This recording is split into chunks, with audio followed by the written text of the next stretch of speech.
Good afternoon, everybody, or good morning, depending on where you are right now at this time. Hope everybody's doing good. Dan Tomaszewski here with Everything MSP. And I've got our good friend here, Peter. I was going to say, how you doing? Because that's how I remember it. How you doing?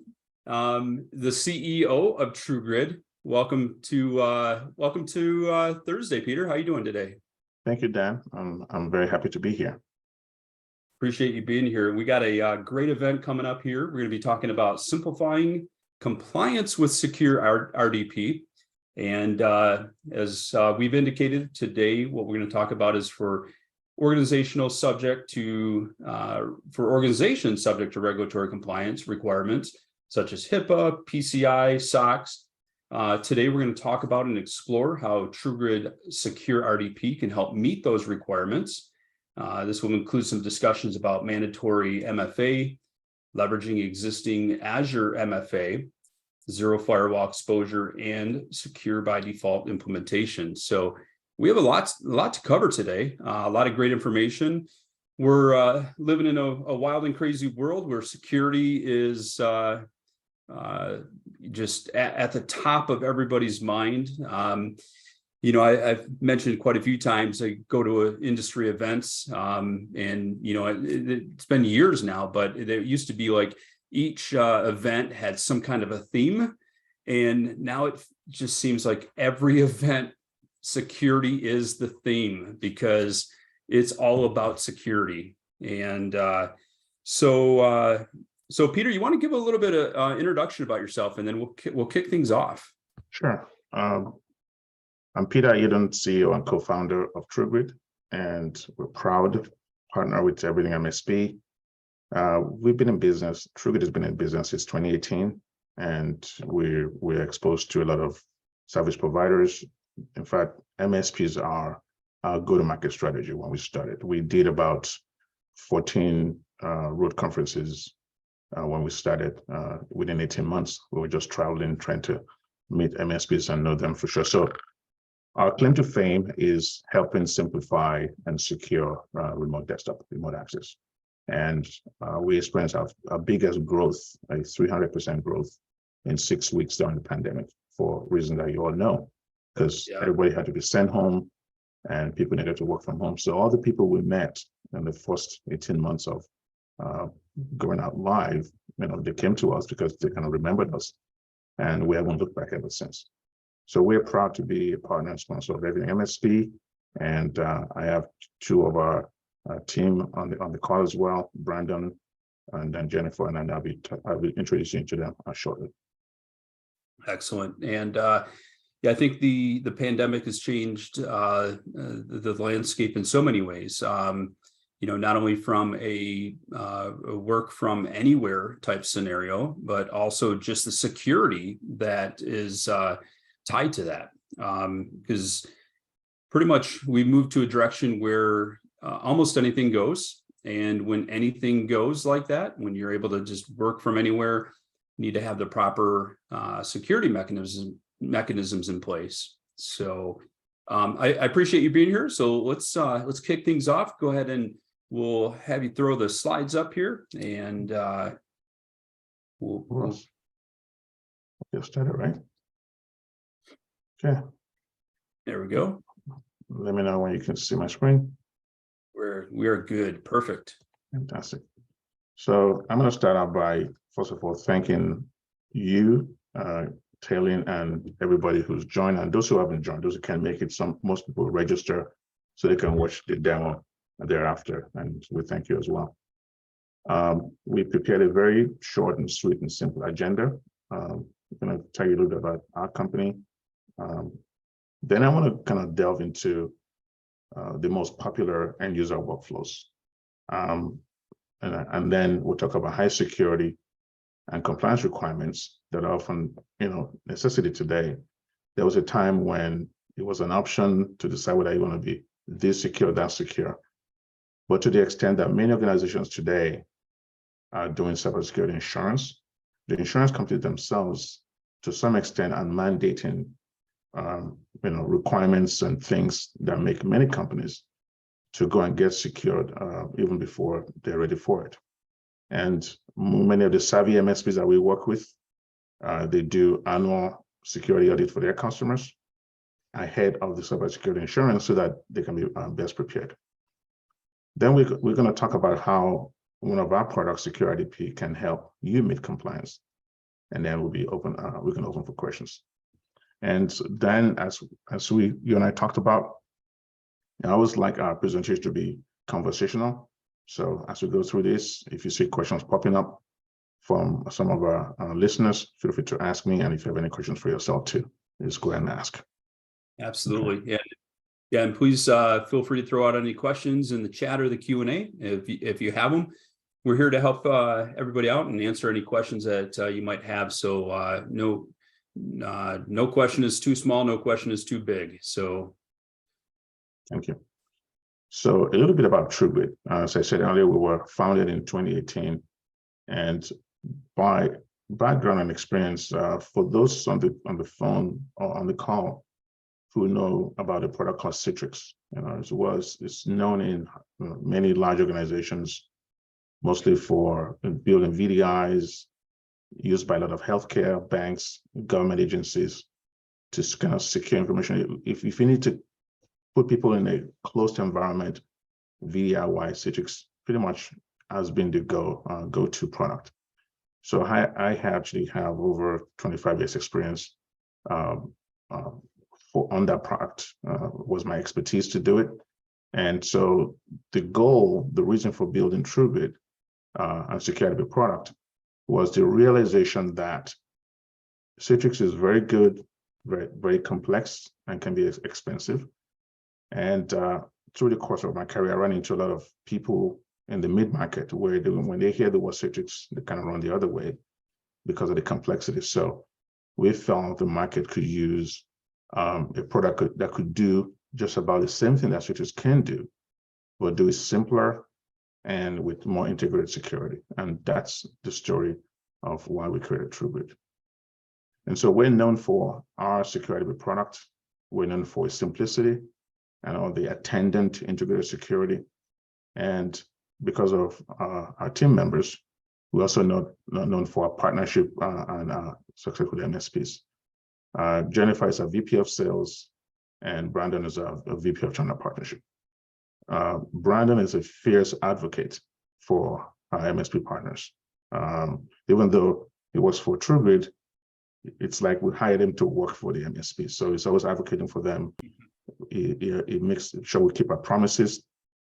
And for partners who have worked with us, and for those who are listening who haven't worked with us, we feel very strongly about the viability of our product that is month to month. There's no contract.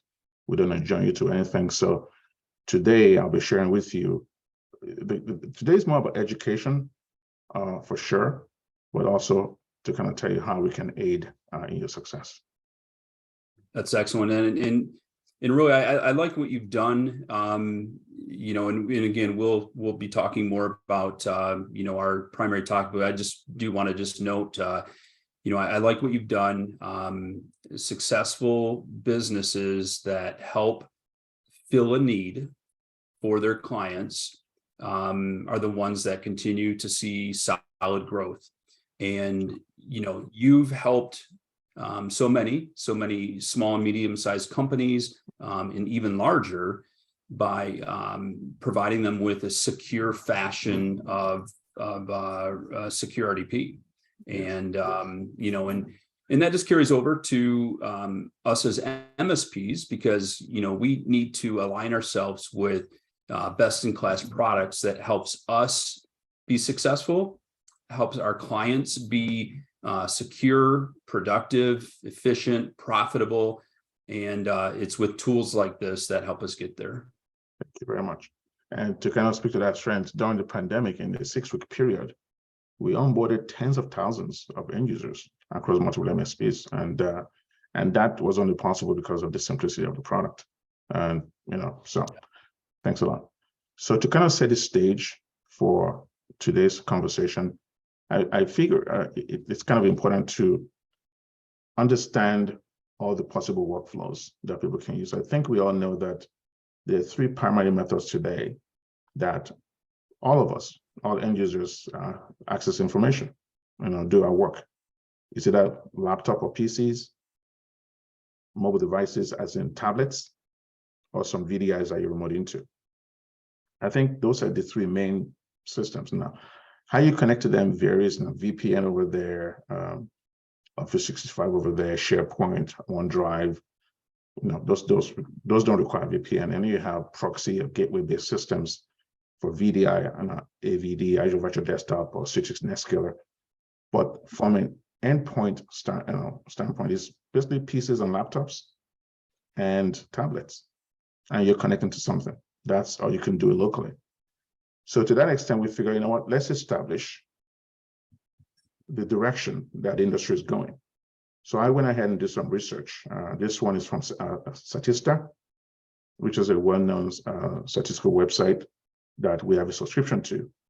So I trended the growth of PCs, desktop PCs, and mobile devices over the past, since 2019, through last year, and of course the projected growth over the next 3 years.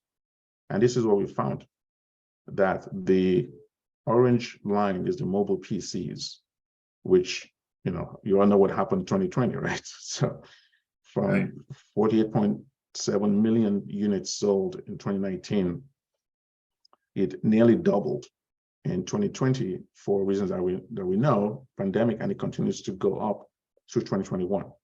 And then we're on the 2021 is when the vaccine was released, or when we'll kind of begin to get back to our lifestyle. So it kind of declined back to more of a steady, realistic state, 50 million in 2022 last year, and now doing a steady growth back up again. So it looks like when you compare, excuse me, desktop PCs in the blue line to the mobile PCs, look at the trend is that people are going to be adopting more mobile laptops or desktop and mobile PCs for their work. So mobile PCs is defined as notebooks, laptops, and things of that nature, like Windows operating system. And then, of course, on the blue line, the desktop PCs were already, expected to decline anyway, and they did decline from 2019 to 2020, except because of the pandemic, they experienced a little growth, very slight growth, 2021, also 2022. Now, they're projected to begin to decline again as mobile PCs go up. Well, so that's why I have the bullet points. Desktop PCs are declining, mobile PCs are increasing. And then what are the most common use cases for this type of devices? Mobile and frontline workers, obviously, and people that are completely offline, because you actually can't work on a PC and laptop without any internet connection, even though nowadays there isn't much you could do without internet connection. But suffice it to say, if your work requires you to be offline, you really can do it. And if you're a desk-based worker, obviously desktop PC works for you.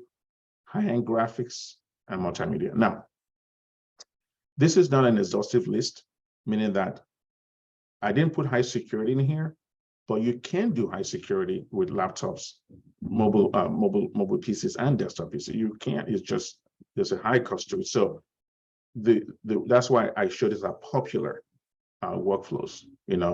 Almost there's no one size fit all in our realm, in our industry. You could form fit anything to whatever you want.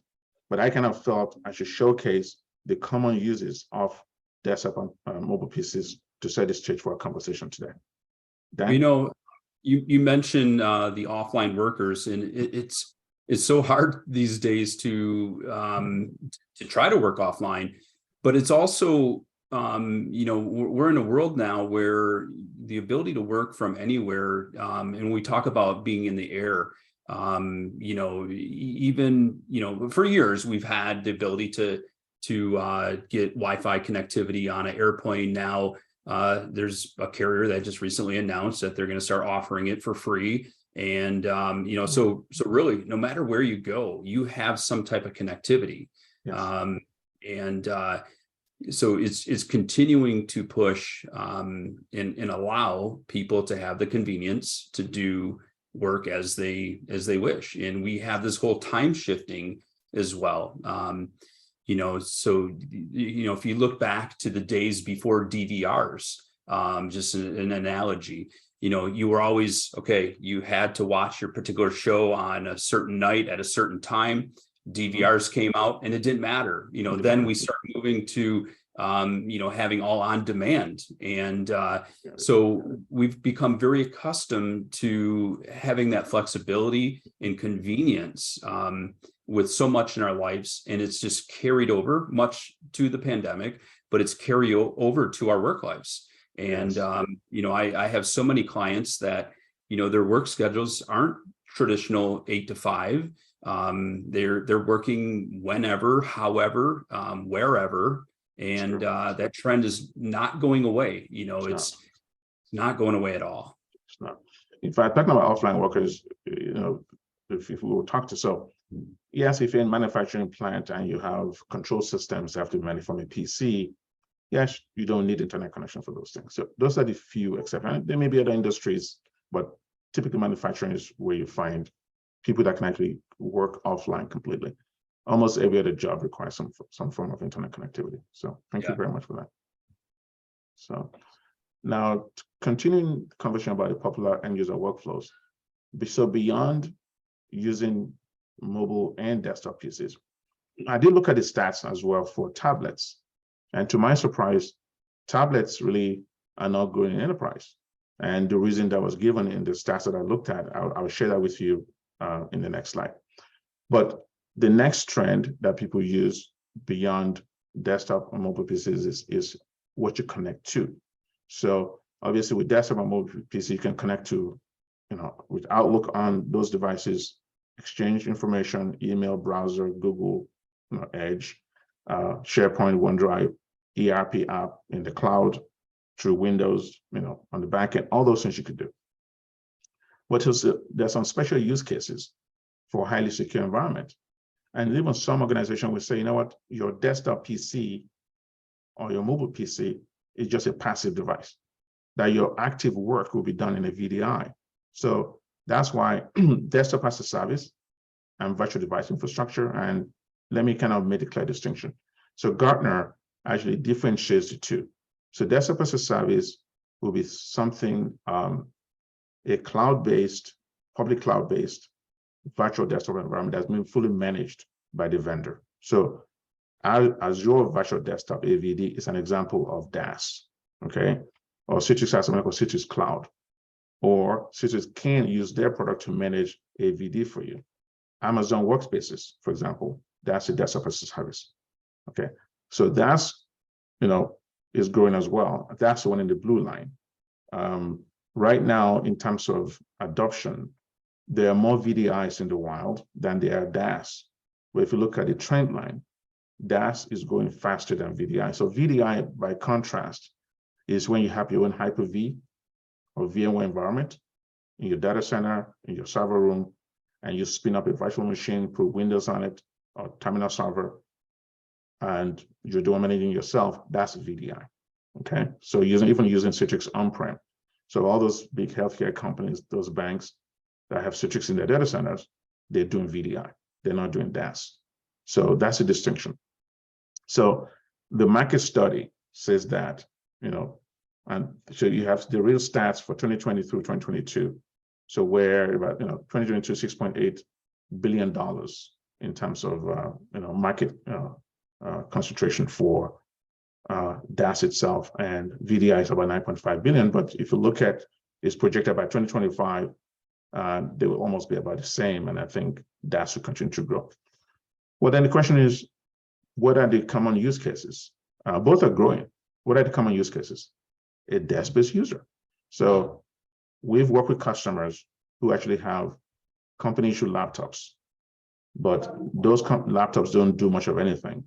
They're actually primarily used to connect to VDIs in the office. So the primary work, Outlook, SharePoint, OneDrive, ERP apps is all done on the VDI.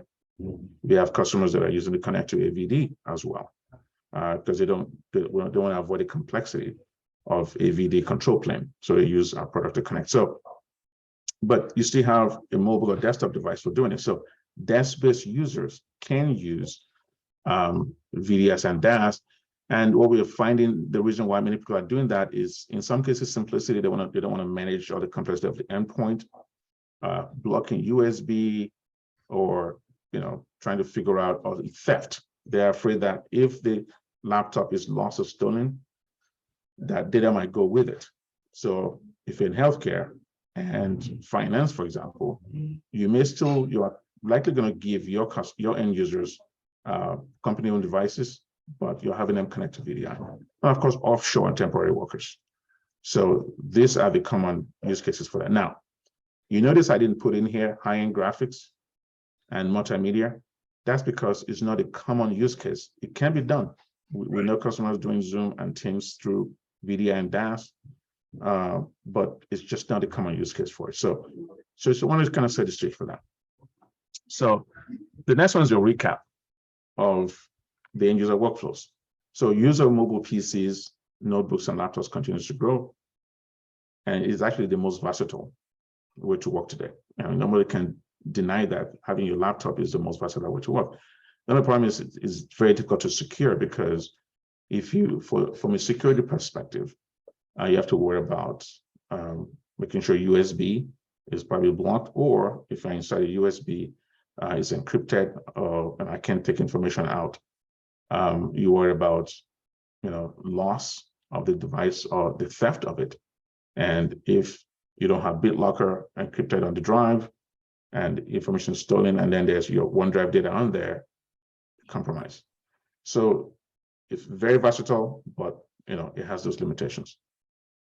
As I showed earlier, adoption of desktop as a service and virtual device infrastructure continues to grow as well.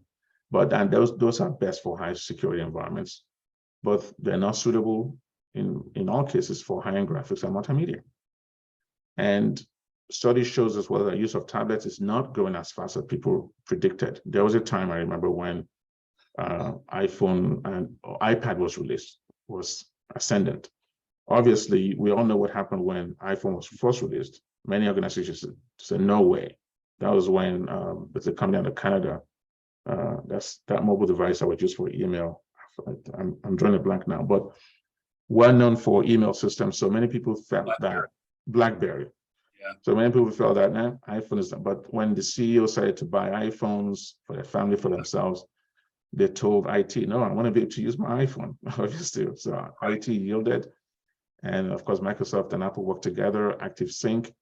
You're able to get your Exchange email on iPhone. And then when iPad was released, people felt, oh, I'll be able to hook up my iPad to a keyboard and a big monitor and do my work. But it just never took off, Yeah. So go ahead. I'm surprised, how much was put on, how much weight was put on that for tablets taking over, and just, being a dominant player taking over laptops.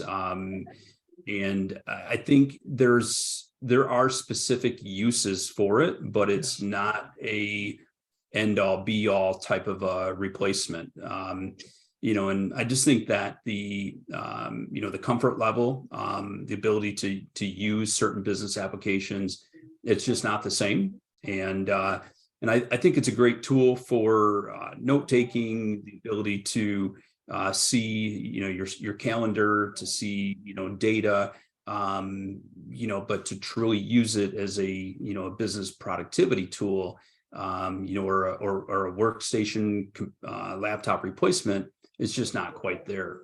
And so I can see where that that slowed down from that perspective. Yes. And so, Dan, amazingly, one of the things I discovered during my research, obviously for this presentation, is that one of the important reasons why tablets, whether it's Chromebook or iPad, never took off, or Android tablets, is because the price of most of them, the ones that organizations would prefer, like iPad in the case, is actually very close to the cost of a laptop. Right. So people feel, okay, if I'm going to spend the same amount of money, but I already have tools in place to manage Windows, but then when I buy this, I have to now buy a keyboard for it. Laptops already come with a keyboard. Then after about, it's like, so people felt, wait a minute, and then the touch interface is limited, obviously, even though it's good for certain apps. But many of the apps that enterprises use today is still largely Windows-based, even though we're going Webify. But suffice it to say that Windows is very dominant, and Windows require keyboard and mouse in most cases. So the idea of having to outfit a tablet with that costs the same amount as much as a laptop and doesn't have the same performance, and I can't even load native Windows apps on it. So if I give you a tablet, you have to connect to VDI, and yet your laptop Windows laptop can do most things locally. So when you look at the economics of it and the functionality of it, the market is good. The market will tell you, no matter what you think is going to happen, the market will tell you. The human beings are not stupid. They will say, sorry, I'm not paying, Right. $1,200 for an iPad when I already have my laptop. So that's why tablets are not going as fast. Yeah, it became a tool that was more of a nice to have than a need to have. Exactly. Yeah. So some of the industries that I see that are very functional with tablets will be real estate, because when you go to show a house, you could have pretty much all of the stuff on there. You could take pictures, you could take notes right in there. So real estate folks and insurance adjusters, if you have to accident sites, I see people, even construction sites, I see them using tablets. So there are some specific use cases, but if you're office bound, desk bound, tablets it's not just compared to laptops and mobile PCs. It's not the same thing. So given this recap, the focus is pretty much how to use SecureRDP to secure to achieve compliance and security. So let's talk about the common requirements for high security workflows, right? Obviously, endpoint protection is versatile, whether you're using mobile PC or desktop PC or VDI or even tablets. Endpoint protection is a must. But not all of them have the requirements for zero firewall exposure. So for example, if you're using a laptop, you can use it in an airport. You can connect to public Wi-Fi. That doesn't guarantee zero, inbound firewall exposure, because you could be on a network where people can sniff in your packets and everything like that. So if you have to be in a high security environment, mobile devices, be it laptop, notebooks, or tablet, are just not the tool for it. Multi-factor authentication is a requirement now for high security workflows. So what that really means is, okay, not every laptop that in fact, it's not a common thing today that many MSPs are going to start requiring 2FA to log into a laptop. I've seen some people do it, but it's not common yet.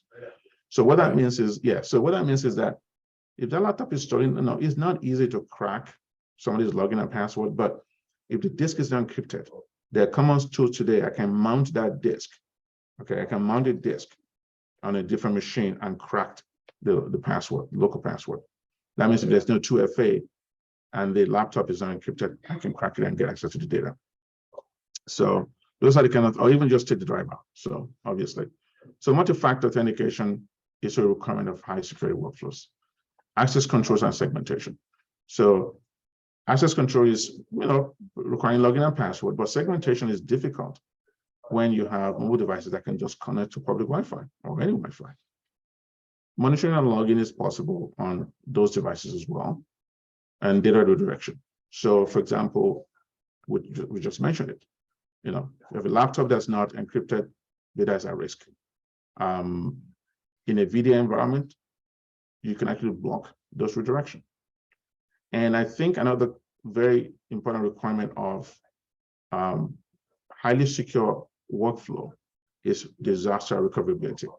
Okay, so, and that's actually very important, that people be able to recover from disaster very quickly if you have a high security workflow, because there's a reason why you have it and whatnot. And I'll talk about some real examples that we confronted about 2 weeks ago from a client. So with that said, I want to kind of discuss. Dan, does anybody have any question for me? No questions at this time, but let's throw a poll out. I'm curious to find out from our audience members here. The question we have is, have you ever failed a cybersecurity audit due to exposed RDP? And so as we have our audience filling that poll out, you mentioned multi-factor authentication on desktops, and your story as far as it's far from a standard, and it's far from a best practice for that being put in place for desktops. In fact, I think many think it's an extreme measure, but we're living in an extreme world. We recently saw an accounting firm who had an audit done, and that was one particular area that they found that they needed to have in place. And you can make recommendations all day long as far as best practices, but sometimes it's those audits that help force the issues. So the things that you've been talking about till you're blue in the face, all of a sudden that light bulb goes off. They're triggered by that because of an audit, because of a requirement. So it is interesting, just kind of where we're at with that. So we're going to go ahead and end the poll right now. And we are results wise, 78% said no. We do have 22% saying that they had run into an audit failure due to exposed RDP. Yeah, that's something that we can help fix. So I'm glad you kind of talked about the importance of audit. Before I go to the next slide, let me kind of talk about that, especially for MSP partners. I work with a lot of MSPs, especially some that are growing very fast. And some of the things I've learned is the successful ones, the ones that are, I would say, they do work for their customers and they do work for themselves. They actually make annual cybersecurity part of, I don't want to say it's a requirement, but they kind of push it. They kind of gradually let all customers know that we must do cybersecurity audit at the end of every year. This is aside from whether you're doing it for cybersecurity insurance coverage or not. What people get out of that is this: two things. You're showing your customers that their security is important to you. Okay? Obviously, and you're not doing it for free. You're charging for it.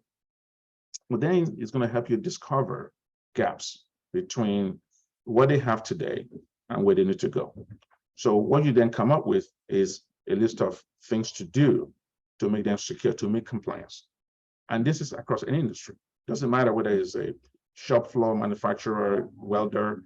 If they're your customer and they're using computers and they go online, they can benefit from a cybersecurity audit. So what often comes out of the itemized list of gaps are things to do. That's work for you. That's money for you. Now, so what we're learning from many MSPs that we work with is it doesn't mean that customers will do everything all at once. So let's say you have a list of 10 critical items that they must do to be compliant. It might be enable BitLocker, okay? It might be use MFA, enable MFA for Office 365. It might be start using OneDrive for everybody. Whatever those things are, you then have them prioritize it. Okay, work with the customer. So they might say, okay, they can even ask you, you tell us the most important. They might say, well, these three you really should do, right? So you can say, let's state that for Q3 of 2023, okay? The next four, we can do it Q2 of next year. And then the last, remaining items, we could do it, the following year. So the beauty of that is when you have the report card today, that says when we're on our first audit, this is where we are. And then you fix 4 items and then you run the phone for the next year. We're now down to 6 or 5, or maybe you find something new. So you're showing progress to them. You're making them more secure. So you're showing value. And I think it makes it less likely for another MSP to come in and eat your lunch. Because if somebody else comes to start preaching that stuff to them, it's not to your benefit. So So Dan, thanks for bringing that up as far as the importance of common and consistent cybersecurity audits. Very important. And too, with that is, that can drive so much from a project work perspective. You're able to put yourself in a position where you can drive additional revenue while further protecting, your clients. Exactly. And ultimately too, when we look at the world we're living in, things become more progressive. Bad actors are becoming more sophisticated. So as they have become more sophisticated with their methods of cracking into our clients, we need to become more sophisticated with the tools and the layers of tools that we put in place that are part of our stack to help secure them. And so it's a progressive thing. It's not a done in one. It's not, here's my stack, I'm done with it, and this is what's going to be forever and ever. You need to continue to advance your stack.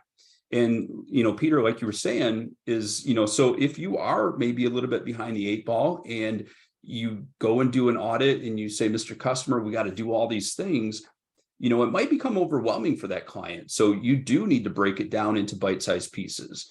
And now there will be a time where you're up to where you need to be. You're meeting standards, maybe exceeding standards.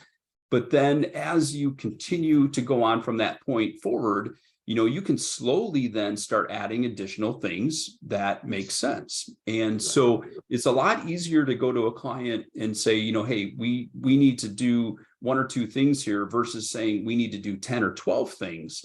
And but in the world of what we're living in, sometimes, you might have a client that says, well, shouldn't you be doing this already? Shouldn't you have already been offering this? And not necessarily. I mean, things, like I said, things have become more progressive. They're more sophisticated, and it's a moving target. Yeah. So we do have a question that came up from Nelson, Peter. Sure. And, he wants to know if TruGrid is installed on premise and my domain controller is down, would the user be able to connect and work? Because the domain controller is your source of authentication, they will not be able to work. And in fact, you don't want them to be able to work if your domain controller is down, because they need to be able to authenticate somehow. But I will tell you, I'm glad you raised that. We're going to talk about that disaster recoverability of TruGrid. I think that could lead to that, right? On my next slide, if you don't mind, then I can answer that question on the next slide. Perfect. Okay. And one other thing I want to mention before the next slide, which is actually our last slide, is you notice I said it's a common requirement. Like you said, it's never done. There's always a change to it. So these are the common requirements. This by no means is an exhaustive list. so Dan knows it. In fact, all you guys that are on this call, you know it. I try to draw out some of the common requirements for our security workflows. With that said, let's talk about how TruGrid can actually help. And in this next slide, I will be able to answer the question raised by one of our attendees. So obviously, one of the most important features that many of our partners like about TruGrid is the ability to install or to be able to provide access to any Windows system, any Windows device, desktop PCs, virtual machines in your on-premise, in the server room, in your private cloud, or even AVD. Being able to provide zero firewall exposure access to them, no VPN required, is our number one thing. That's one thing we do very well, and people love it.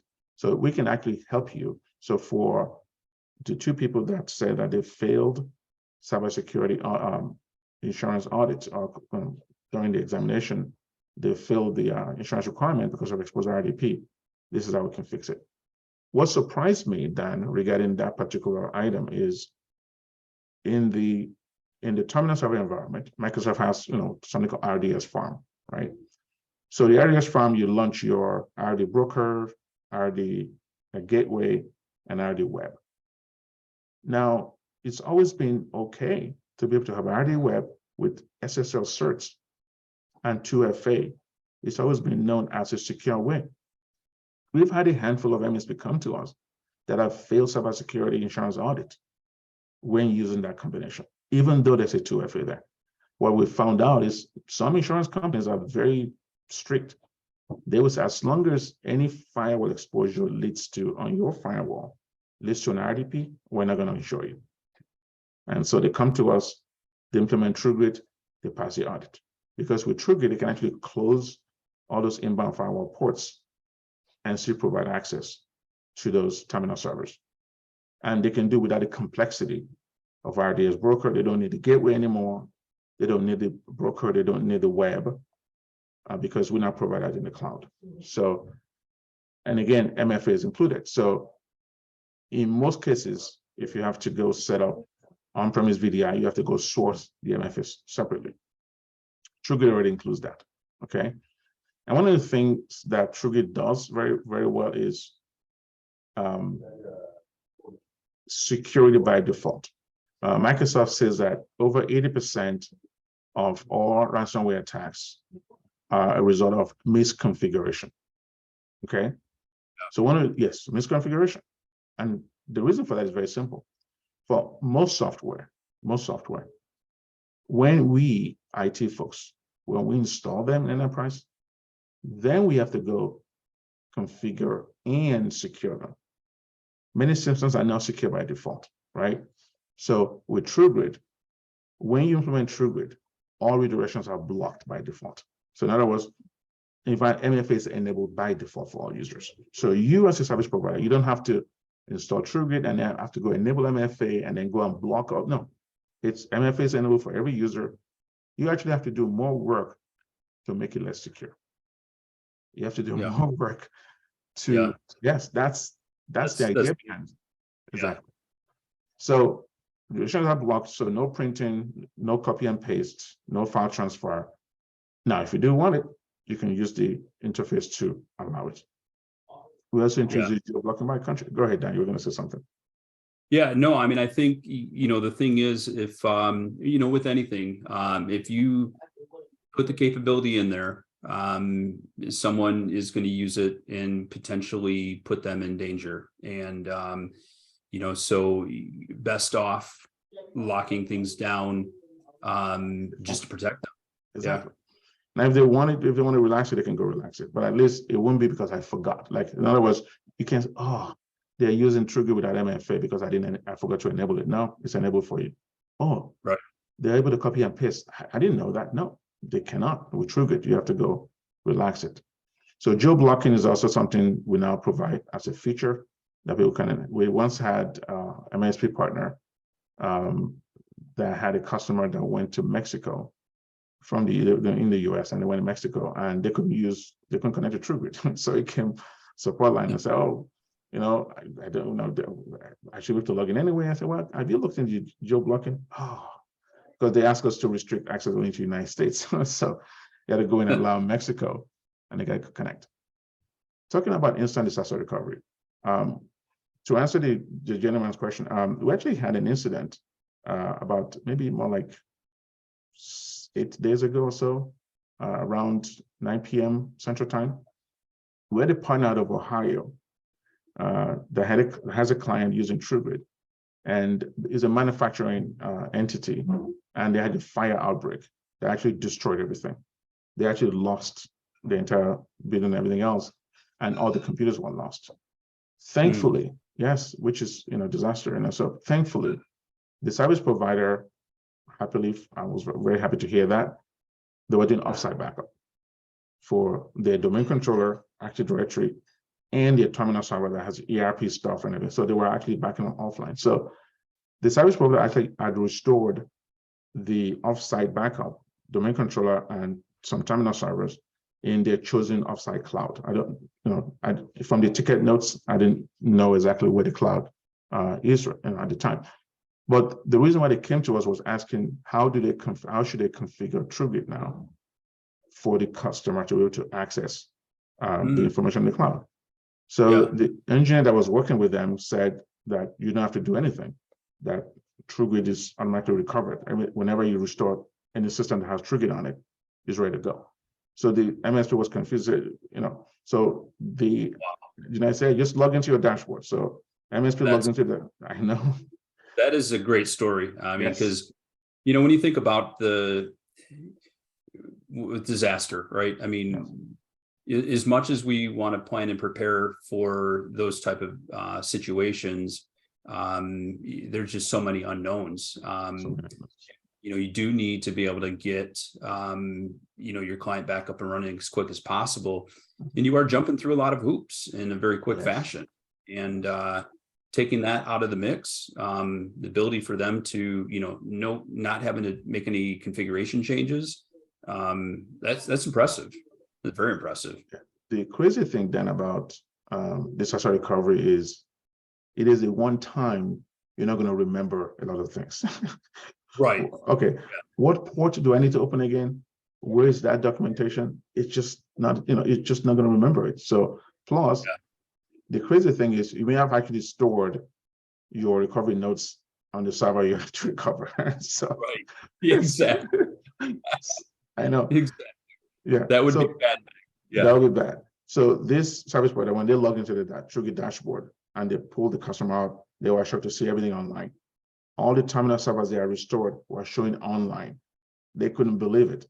And that's because of the reverse proxy technology that TruGrid uses. So basically, TruGrid doesn't need you to IP. Whatever you restore it, it will wake up and call home to your dashboard. And that's kind of what happens. So these MSPs, customer end users were able to log in with a 2FA, same AD login, same MFA configured. Nobody had to reconfigure anything. The only work the MSP had to do was restore from the outside backup. And and the beauty here is it's, sometimes things we put in place are put in place for just in case something were to happen. It's almost like an insurance policy, right? Yes. But what we're talking about here is it's a tool that you can use day in, day out. And then also on top of that, the icing on the cake is just in case of such a disaster, that is one of the major benefits. Yes, it is. Yeah. So in fact, when I read about this, I was very happy to see that, because it's like, we've always told people you could do it, right? But to actually have someone who actually did it was very encouraging. Yes. So, and to round out, given the security natures of some people's workflows, and it cuts across industries, as MSPs, you have finance customers, you have manufacturing. Another quick story. We have one manufacturing company out in McHenry, Illinois, where this is how they found TruGrid. Before they were using TruGrid, during the pandemic, they sent everybody home with corporate laptops, okay? And then they have ERP app that was hosted on-premise. And they will establish VPN using corporate asset. And over that VPN, they will launch RDP, just normal RDP shortcut, and then connect to the terminal server and do their work. As we heard it during the forensics, after the fact, they were hacked. Obviously, they had a ransomware attack and they pretty much lost everything. Luckily for them, they had this old backup on the computer that was offline. Okay, only a few days prior. Yeah, only a few days prior. They were changing something and that server was just there. It was the only thing that survived. So when that happened, they were looking for a solution. And so apparently the way the ransomware attack happened was one of the executives had his son playing Xbox or doing some online gaming. And it was through there that ransomware came in, and somehow it attacked the laptop on the same Wi-Fi, and the ransomware traversed the VPN tunnel into the office. So after the disaster, they were looking for a solution that would still allow them to do RDP into their organization without VPN and without any variable exposure. And that's how they found TruGrid. And so till today, that's what is still used, because so many people don't realize that VPN, unless you do high segmentation, only restricted to the protocol that you need, is too much. You can do SMB share to it. So if I can mount a file share to your VPN, I can run ransomware through it.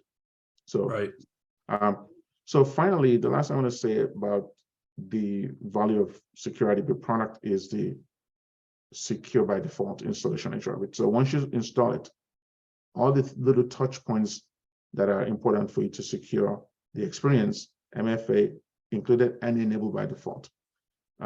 Firewall, zero exposure, so you don't have to open anything, it's just there. Copy and paste, disabled. Printing, disabled. So again, without fanfare, simple, secure, and affordable as well. So then that's my presentation, and if anybody has any question, I'd love to answer them. Yeah, we We do have a another poll question I want to throw out there, and then we'll open it up to questions. And go ahead and launch this question right now. It's do you perform annual security audits for your clients? And so go ahead and launch that. Just a quick yes or no. While we're getting some responses here, there is another question that has come in that we'll answer. We'll go to, one of the things that I've been thinking about is, in maybe you have this data, is as organizations put TruGrid in place. So an MSP says, all right, Mr. Client, we're going to, put this in place for those remote users. Do you find that because they then now have a secure means of working from anywhere, being able to jump on a computer at home and have that secure connection, that not just those that have always worked remotely, but more employees take advantage of that? Yeah, I mean, I will be honest that TruGrid just kind of got lucky with that. The pandemic taught us that. Right. We actually have one customer out of Florida, yes, Tampa, Florida. They do heart surgery and that kind of stuff. And there's a Citrix shop. They use Citrix and for their ERP app and everything else. But somehow they want, I mean, Citrix is not typically what you're going to use for someone to access their PC. So think about what happened during the pandemic. They had to send everybody home. Right. And they had to stagger people that could come to the office. But everybody that was sent home, they were using full-blown PCs before, no laptops. So when they sent them home, they still had to work. So they were looking for a solution that will allow, and this company prior to that, they told everybody you couldn't work from home. Mm-hmm. So they would be in the office using desktop PC to access Citrix while in the office. That was a workflow and their use case. But because they had to send people home, they were looking for a simple solution that would grant access to users who come from home, connected their PC in the office, and use that PC as if they were in the office. They found TruGrid. So, So funny enough, one of the administrators reached out to Brandon and said, look, even though the pandemic is like over for us, everybody's back in the office, they kind of warms up on we can't close it anymore. So they're actually adding more licenses because now they realize people can work from home. So, TruGrid was just lucky to be at the right place at the right time. Sad what happened with the pandemic, but yes, you're right. TruGrid is now showing a lot of people that you actually can work from anywhere, even for those that have fixed pieces in the office. And the beauty of that is that you don't actually have to buy a laptop for them. You can do BYO PC. They can bring their own device. You don't have to worry about malware on that device. Not that. So right now, I know a lot of MSPs. They have to put their own RMM tool on personal devices of their customers' employees because they have to do VPN to the office. Well, with TruGrid, you don't have to do that. Just they can't, because the malware can never traverse the TruGrid link. Okay, everything's blocked. Okay, so that's one of the benefits of using TruGrid is very quickly you can actually allow people to work from anywhere. You have to VDIs, so PCs in the office, and we actually do have a lot of customers that before the pandemic didn't think that people could work from home. Pandemic taught a lot of people that some work can be done. I mean, if I'm a waiter at a restaurant, I have to show up. If I'm a nurse, I have to show up. Yeah, the different types of businesses out there and that are truly required. But I think too, it just opens the door for more of that flexibility, because someone might be feeling a little bit under the weather, maybe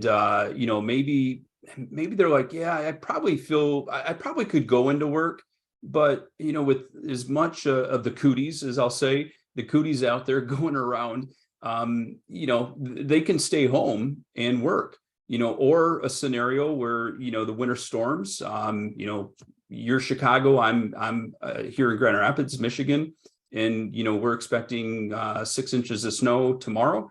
And there's scenarios like that. Like last week we had 2 days that the schools were off because of ice storms. And so it puts them in a position where maybe in the past they would say, all right, we're either going to risk it and have our employees come to work, which of course is risky, or we're going to let them, or worst scenario, we're going to shut down.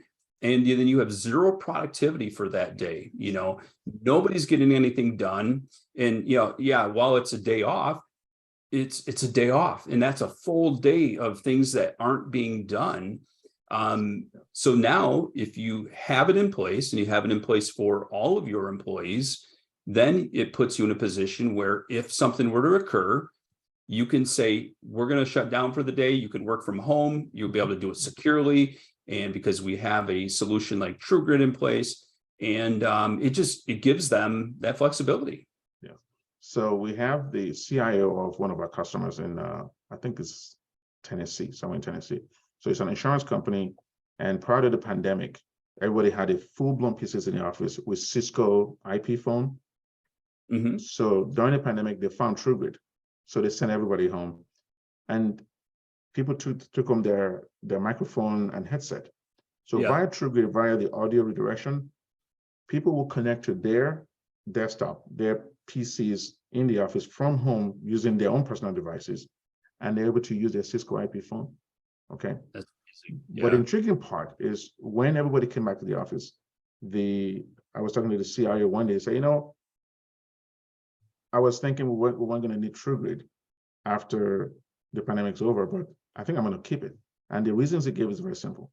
I said, now if I have any of my employees whose son is sick or child is sick, they're not sick. They can work, but they have to be home to kind of care for the kid.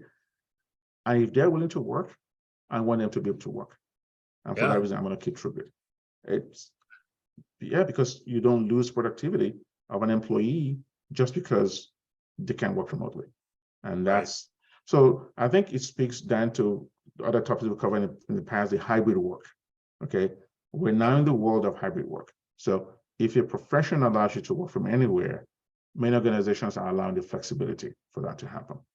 And TruGrid can be an enabling technology for that work stream.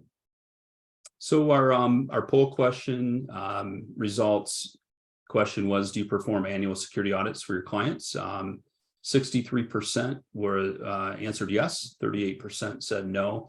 And there was a question as far as like audit tools, but also I think a big area is just framework that you recommend.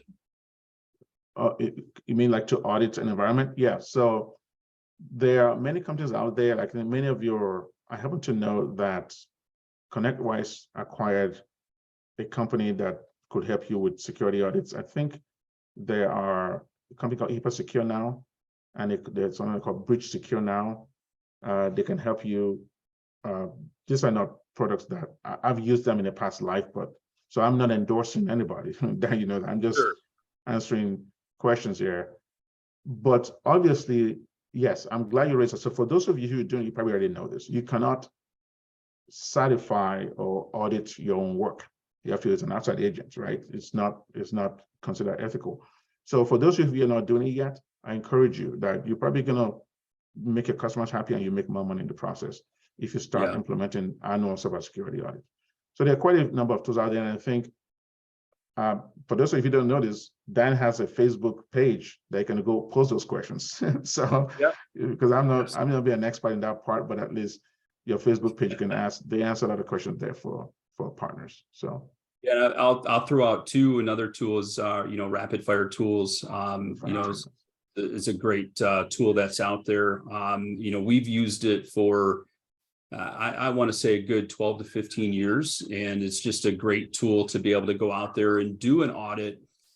We use it not just for, you can use it for prospecting, but we use it on a continual basis where it automatically runs. As far as, we don't have enough time to get into detail on the frameworks out there, but NIST is huge. If you haven't looked at NIST, take a look at that, and you can get a lot of great information from that, and it's a great platform or framework, I should say, to follow. Fantastic. So we're at the top of the hour now, and don't think we have any other questions. We've accomplished a lot and covered a lot. And is there any parting words that you want to share with us, Peter? Yeah, which is service providers, your job is not easy. You're dependent on for your customers to make them secure. And so we want to be part of your success. So anything we could do, we don't. I mean, nobody does everything. So we're just a little small, tiny part. So leverage us. We've helped some of our partners set up free Azure AD because they needed to use Azure with our product, and they've never done Azure AD before. If you're in that scenario, we'll help you out. So we provide free implementation and everything else. But Brandon is on the call, is dedicated to your success. So if we can help you in any way, we'll definitely love to do it. So Dan, thank you for the audience, for the opportunity, and for all those attending today, and those who are going to watch later on. We thank you very much. You're on mute, Dan. Thank you. And if you want to learn more about TruGrid, you can visit their website at trugrid.com. It's TRUGRID.com. Also, if you go to everythingmsp.com, you can search for TruGrid, and we have information right on the Everything MSP website for TruGrid.